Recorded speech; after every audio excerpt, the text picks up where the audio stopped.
We know those people that are killing us in the southeast. Now the TIC, the Igbo conscience, and them talk am. They talk and say everybody they talk for social media say now unknown government they kill people for southeast. They talk say na lie. They talk say na the Ipob member na him they kill us for the south for southeast. They come beg the federal government say make the federal government help them make them even declare state of emergency for some states for some region wey be say him dey for southeast. He talk say in fact the way people dey die 247 now for southeast say the thing now don dey become something else. Businesses don dey go down. The say southeast dey lose billions of naira every day upon all these killings. And some people they still dey support these killings. Some people still dey happy say all this unknown government dey kill. They be Ipob member. Na the TIC na him talk am. In fact he even talk am. He even talk something say wey be say the federal government fit do to make sure say peace dey for the southeast. You go hear everything, you go watch everything, how this man talk am, how this TIC chairman, how he talk everything. You go hear am, how he talk say na the Ipob say na him dey kill them for the southeast. You go hear you go hear everything and how the thing dey affect all the business wey be say dey happen for the southeast. You get to watch the video.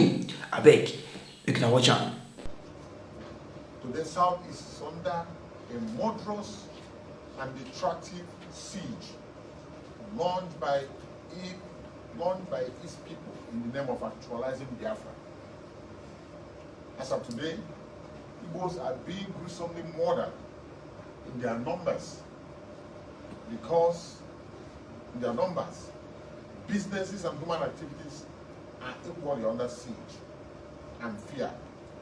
And Enoy is sold all over Igbo land for reasons best known to the perpetrators of these heinous crimes. The Igbo conscience TIC has severally issued releases and statements dissociating right-thinking Igbo or Igbos from the suicidal tendencies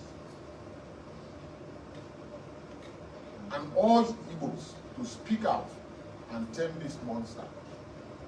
But for reasons best known to them, most Igbos have shied away from condemning this self-destructive, disturbing act and rather play the ostrich as Igbo seizes Igbo land. TIC notes that when this inclination to murder started in Igbo land, many Igbos lent their voices, lent their support, covertly overtly to this evil. We know that when the government moves to stop this evil, those Igbos started a negative campaign against the federal government effort, terming it as a genocide against Igbos. We know that they were in total support of their deadly activities, of the group. They tagged the group unknown government. They are not unknown government. We know that they are Ipob or Eastern Security Network. So anybody who is saying they are unknown government is just a figment of that person's imagination. Is a liar from the pit of hell, and he cannot stand. This is our land, and we know them.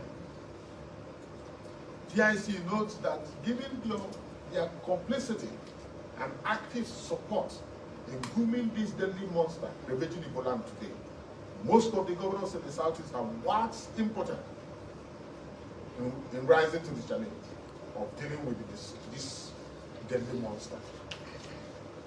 In their hopelessness, their helplessness, Igbos are being killed in their numbers each day. And wanton bloodletting and atrocious destruction of businesses and means of livelihood have become the order of the day in Igbo land.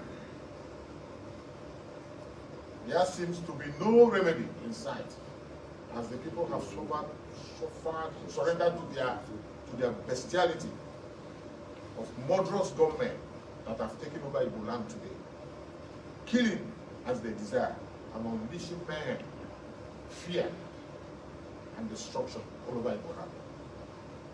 Curiously, Religious leaders who should weigh in are active participants in the atrocity that has overwhelmed the Golan today. Instead of being agents of peace and love, they have become bitter, acrimonious, harbingers of hate, actively spreading fake news, inciting debris, and lending abominable support to the evil that has been unleashed in the Golan today. Now, very eyes, religious leaders and so-called men of God want to level Rwanda on the southeast for reasons best known to them.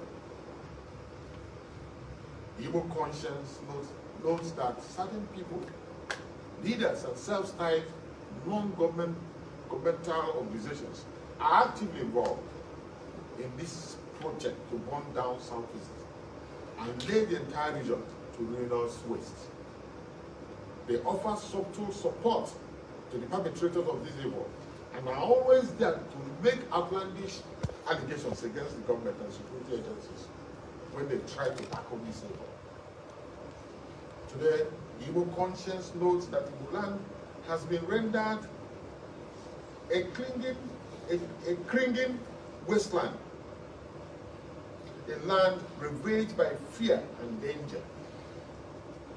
Businesses have been led west, and southeast is experiencing tremendous capital flight.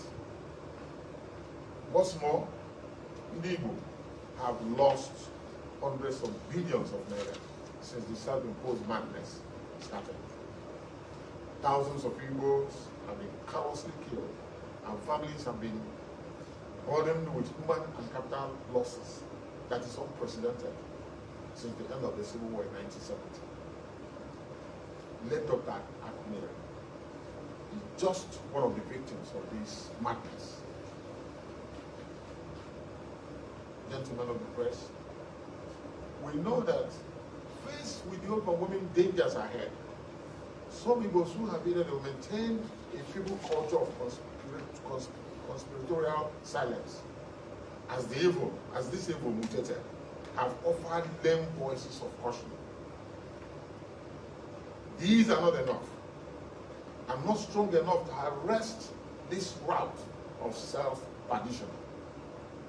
Equally, we know that Ipob, which is the center of this malady, have been offering half-hearted and suspicious denial of these heinous acts. But each denial is always followed by further issuance of fatwa and more murderous cases. TIC states that we cannot continue like this. We demand that this is the time for quick and decisive action. We know that with this, the exception of one or two governors, the governors of the Southeast have not shown any inclination to arrest this trend or this murderous expedition. Given these concerns, therefore, we demand the following.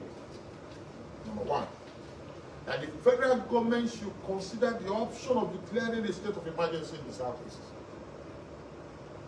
or at least some states in the Southeast to arrest this dangerous state of anarchy. Number two, that the federal government draft more security forces and agencies to the Southeast to save the people from themselves. Number three, that the federal government identify, arrest, prosecute any person, group, interest, and organization found to actively procure support and facilitate the state of anarchy presently in the Southeast. Number four, that the federal government do all within its power to tame the conflagration in the Southeast so as to save people from self-inflicted ruination. We hope that the federal government will quickly and deftly attend to these demands before it's out into extinction. Thank you so much. You now don't hear waiting TIC chairman don't talk. about all the killings wey be say dey happen for the southeast and how the federal government can actually help this can help them to resolve everything. Abeg, wetin una see to wetin this man talk? Wetin una see say when he talk say na Ipob dey kill, and talk say na say businesses don dey fall because you know say man say killings dey happen for the southeast 247 every day. Wetin una see to am? Na true? Wetin he talk say na Ipob dey kill? Or what is your own opinion? Make I hear your opinion. Think about it and let me know what you actually feel about wetin this TIC chairman talk about all the killings wey dey happen for the southeast. My name na MC Top Secret. See you in my next edition. Thank you.